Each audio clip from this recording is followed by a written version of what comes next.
আসসালামু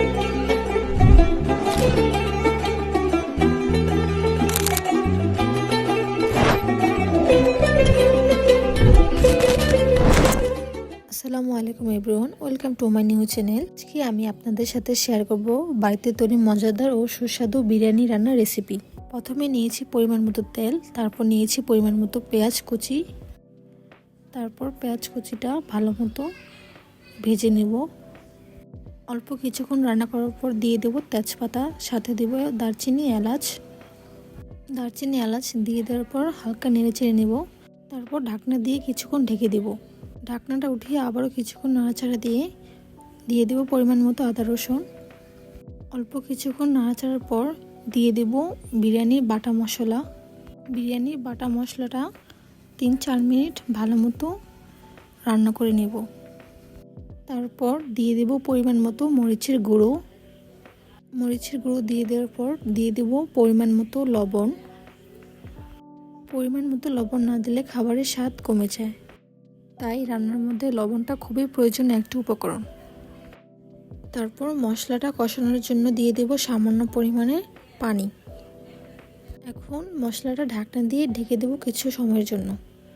মশলা ভালো মতো কষানো হয়ে গেলে 10 মিনিট পর ঢাকনাটা উঠিয়ে দিয়ে দিতে হবে গরুর মাংস দিয়ে দেওয়ার পর আবারও ঢাকনা দিয়ে ঢেকে দিতে হবে ভালো মতো মাংসটা কষানোর জন্য। মাংস কষানোর সময় কোনো পরিমাণ পানি দিতে হবে না। মাংস থেকে যে পরিমাণ পানি উঠবে তা দিয়ে মাংস হাফ সিদ্ধ হয়ে যাবে। তারপর দিয়ে দেব টমেটো বাটা, তারপর দিয়ে দেব রাঁধুনির বিরিয়ানির মশলা।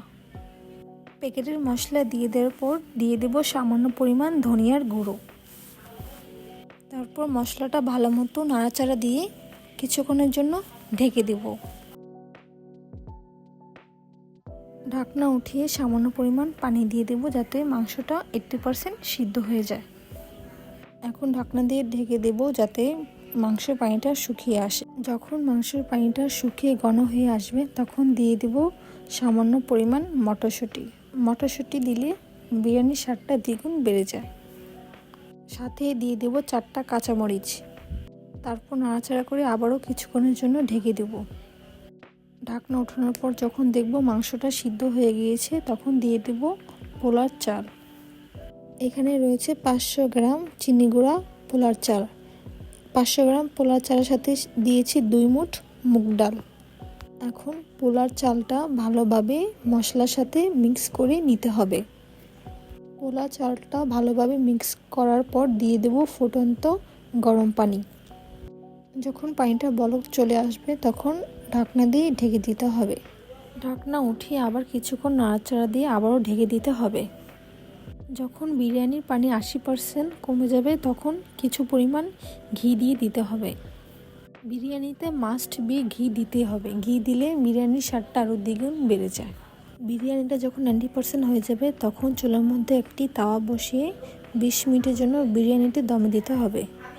20 মিনিট পর চুলা থেকে নামিয়ে নিলেই হয়ে যাবে মজাদার ও সুস্বাদু বিরিয়ানি। বিরিয়ানির কালারটা খুবই সুন্দর এসেছে এবং মাংসটা খুব ভালোভাবে সিদ্ধ হয়েছে। ভিডিওটা ভালো লাগলে লাইক দিন এবং চ্যানেলটি সাবস্ক্রাইব করুন। ধন্যবাদ। আসসালামু আলাইকুম।